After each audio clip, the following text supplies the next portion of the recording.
when you hold boundaries, you are going to become that bitch. Hello everyone, welcome back to my channel.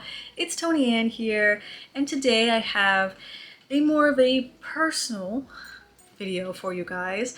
I feel like I don't get really personal with you guys, but I'd like to start to do that because this YouTube channel is definitely all focused on improving ourselves and healing and living the best life that we possibly can. This is going to be more of a journal entry and a video that if I could travel somehow magically back in time, these are some of the things that I've learned now being 27 that I think would have helped me. When you get older, you will find that no matter how much you plan, life will throw you obstacles every chance that it can. This life is full of chaos. This is a universe of just occurrences happening every second, every minute of the day.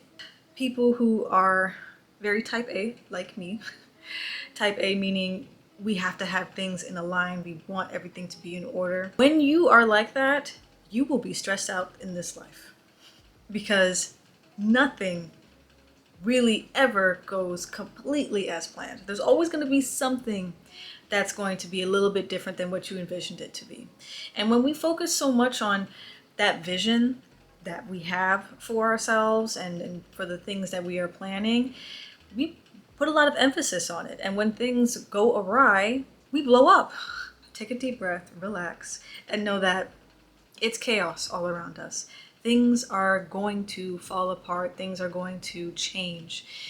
But at the end of the day, you'll still be okay. Anxiety will run your mind ragged if you let it, okay? Remember, I said if you let it.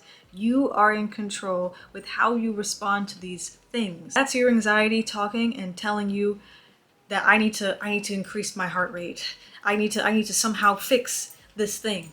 So you start having a frenzy in your mind, which increases your heart rate. Your body is at a really heightened state. When you are at that heightened state and people are telling you, take a deep breath, you're like, I can't calm down. But honestly, listen to them. Just take a deep breath. In and out. Take those breaths because it will help to calm your mind and kind of bring yourself back into the present, because anxiety is focusing on the future. It's like, oh, well, if this doesn't go as planned, then it's going to create a domino effect, and then this is going to get messed up, and this is going to get messed up, and this is going to get messed up, and this will happen. But have all those things that your mind has come up with, has that happened yet?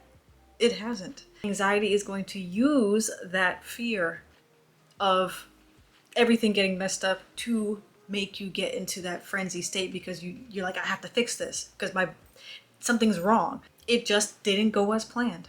So that's one of the things I would have told myself, and that would have saved me a lot of stress and gray hairs. Which hopefully you guys cannot see my gray hairs in the camera. Number 2, realizing that not everyone is going to like you. Not everyone's going to like you. And why I kind of thought about this one is because for me personally, I always felt like I had to be that person that everybody liked. You know, I wanted to be that girl that was popular and everybody wanted to be around me, and life of the party, and life's good as long as I have everybody who likes me and I'm just a likable person. But in reality, there's just some people who are just not going to like you, no matter what you do.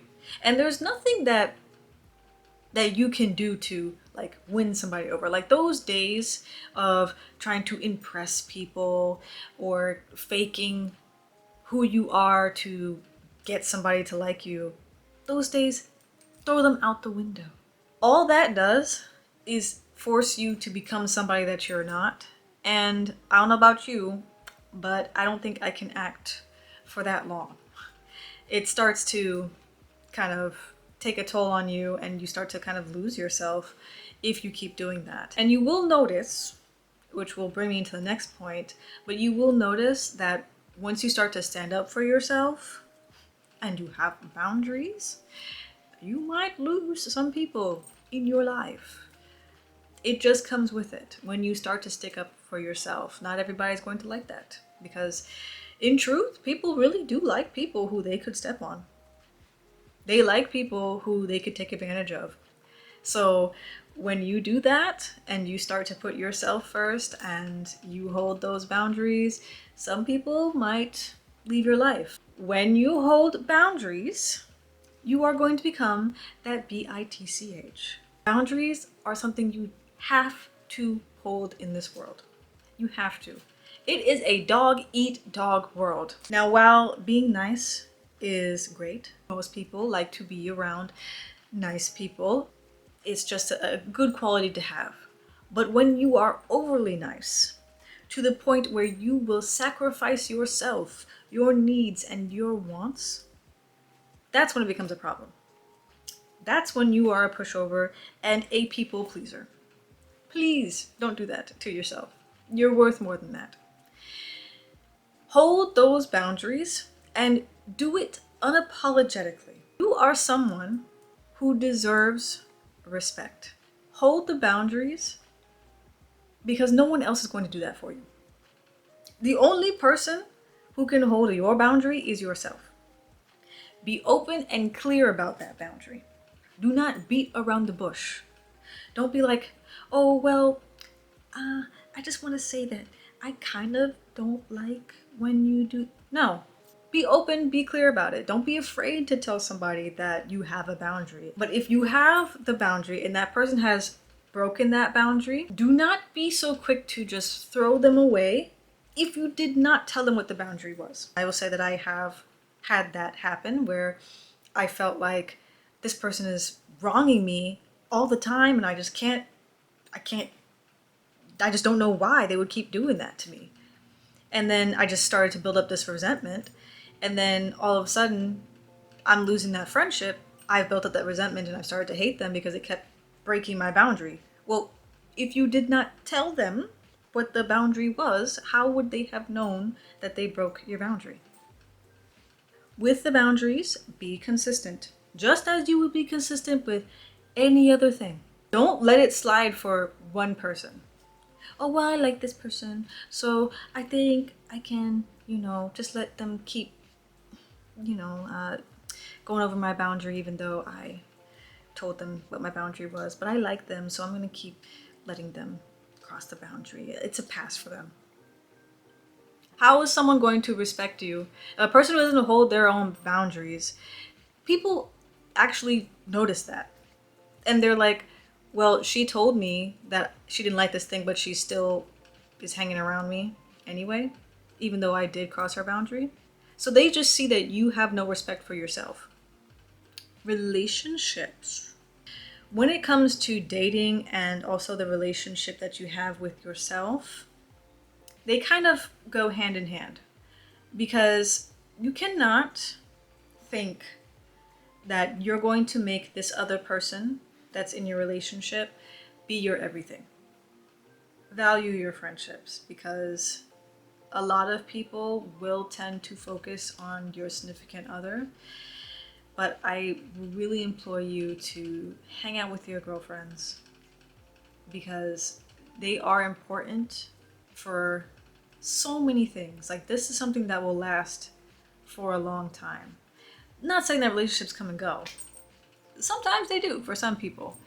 But with friendships, like, really build that camaraderie with your girls and keep that alive. Because let's say if that one person who was your rock was your boyfriend and he's no longer with you, he breaks up with you or whatever, then when you look around, you ditched everybody that was your friend for that person. So that's why I'm telling you not to have your boyfriend be your everything. Really value those friendships. Friendships and kind of going through the grieving process.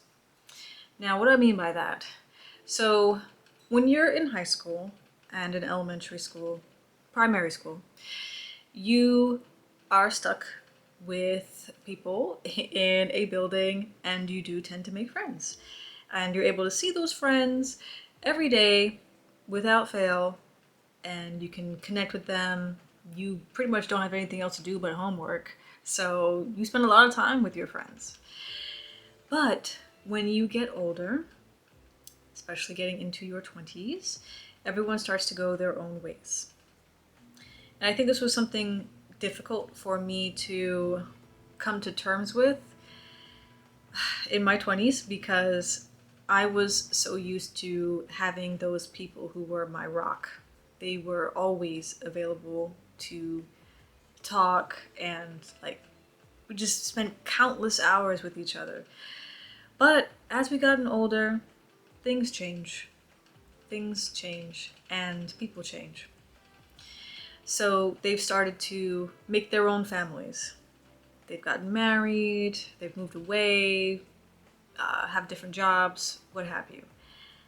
And through that, you find yourself grieving. So if you are in that transitionary period where you're like, you look around, you're like, where are all my friends at? Or like, why are they not hanging out with me anymore?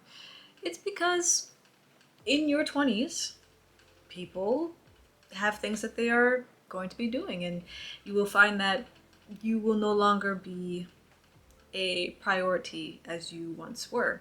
Doesn't mean that they hate you or they love you less. It's just that right now they're prioritizing having relationships with their partners or finding a partner.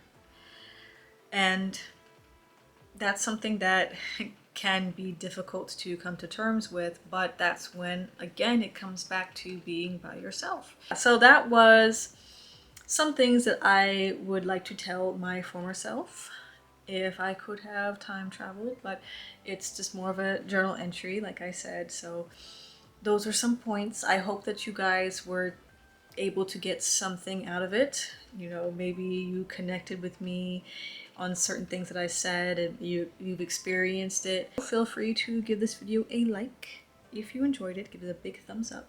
And also consider subscribing to the channel so you guys never miss a beat on when I post. So yeah, with that, that's all I have for this video, and I will catch you guys in the next one.